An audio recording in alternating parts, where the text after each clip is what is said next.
This program is brought to you by ADP, one of the world's leading providers of human capital management services.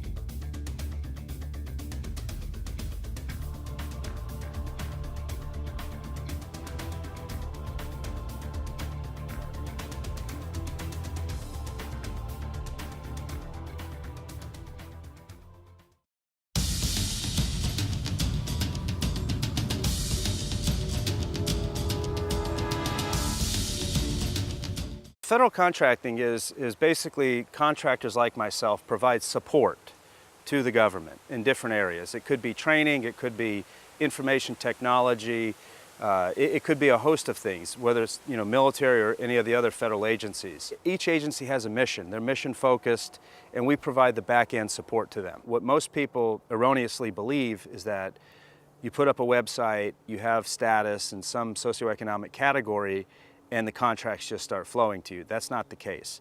It is a 80-hour-a-week marketing campaign for your business, and it never ends. Well, the way you find contracts is, number one, you have to understand the agency. Each federal agency has small business offices that are the sort of the gateway for small companies, new entrepreneurs, to come in and understand what, in my case, what the Army buys. So you need to really understand what the agencies purchase and then sort of market your services towards those things that they purchase. So the agency puts out on websites, FedBizOps, the agency-specific websites. You can log in, add your email to it, and whenever any opportunities are coming out, you'll get an email. Today, in federal contracting, there is a 3% requirement for procuring to service-disabled veteran-owned small businesses. To be a service-disabled veteran company, you have to have a service-connected disability. You had to have been injured when you were on active duty or Guard or reserves. You have to have a certificate from the Department of Veterans Affairs stating that you've gone through the process, you do have a service, your disability is connected to your military service. And then from that point, your business, you have to be the controlling interest of the business. Well, to be certified just as a veteran status, you have to have your DD-214, which is your military discharge papers. And many times you'll be asked to provide a copy of your DD-214 in a proposal. One thing that you have to demonstrate to the government that you have the past performance. You can show that you've done this work in the past of similar scope and scale, and that's really kind of key. You can't just start in a government contracting business, go out and prime a bunch of federal contracts. Generally, the best way to do it is to subcontract, get the experience, build your portfolio, and then use that experience to go out and win contracts as the prime. The way I found primes to subcontract to is, number one, being visible. Your phone doesn't ring. Companies aren't contacting you. You have to be out there. One of the things I did for the first few years is I just went to every government outreach event that I could go to, and I just went out and marketed. What I would do is I would go in and understand who the audience was that I was speaking to. I would be focusing on what we do as a company in an area that that person's focused in, whether it be defense or civil agencies or federal law enforcement. At the end of the day, it all comes down to people buy from people, and you have to build trust with people. I travel a lot, and what I mean by travel is between Fort Bragg and Camp McCall, where we have most of our training, I try to at least once a day get out and go around and see those other commands and see the other customers that we have that work underneath our contract, so that they see a face to a name. That's why we have those people embedded. They got an Oak Grove person they can go to in a moment if they have any kind of contractual question or if they want to move something around. The government lays out exactly what they're looking for. So the first thing is, as we do, we call a straw man. So we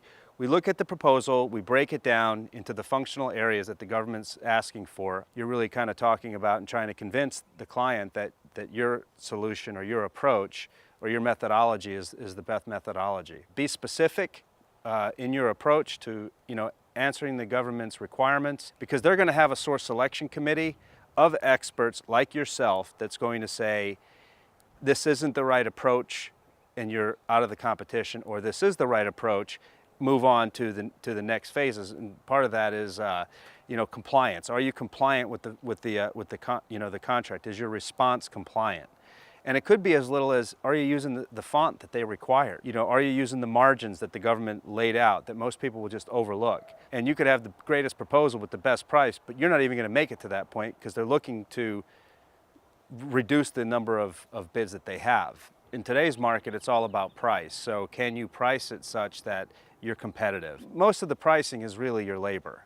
So you're looking at, how much does it cost to employ a certain skill set to achieve the contract. There is a strategy that a lot of companies use: bid low and come in and ask the government for more money. In 11 years at Oak Grove, we've never done that. I would rather lose up front and ask if we could get a debrief so we fully understand what we did wrong. You have to, formally submit your request for a debrief, and then the government's required to provide that meeting with you.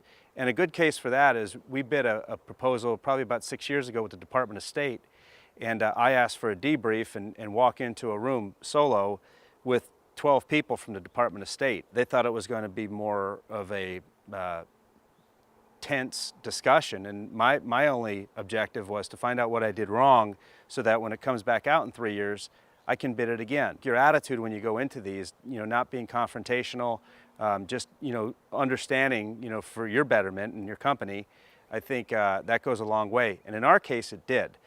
3 years later, some of the same people that were on that panel when I came in called me and said, hey, I don't know if you remember me, but you lost this contract. We're putting it back out for bid. Would like to see you bid. We did, and we won. We've been in business now. This year will be our 11th year. We have a very good reputation in the industry.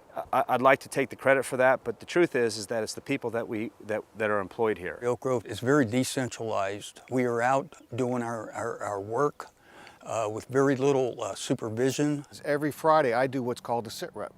Each one of my site managers send in what they did that week, the high, and what's going on the next week. In other words, what they did this week that's important, not only for hiring, like, okay, we hired 82 contractors this week to support this exercise, but what they're going to do the following week. We constantly do things that are not within the contract. We're doing exercises, giving extra stuff, always trying to make it work for them. I know if the Army needs something and I have to ask, they're always about giving them whatever it is that they need to make stuff happen. If you've provided the government with exactly what they want and the government is happy with you, the likelihood of you being unseated in that contract is very low.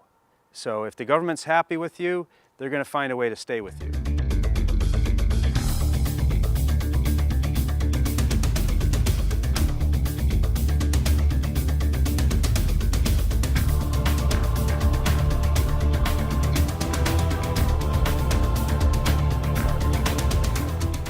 For more information about how ADP gives back to our communities, please visit adp.com.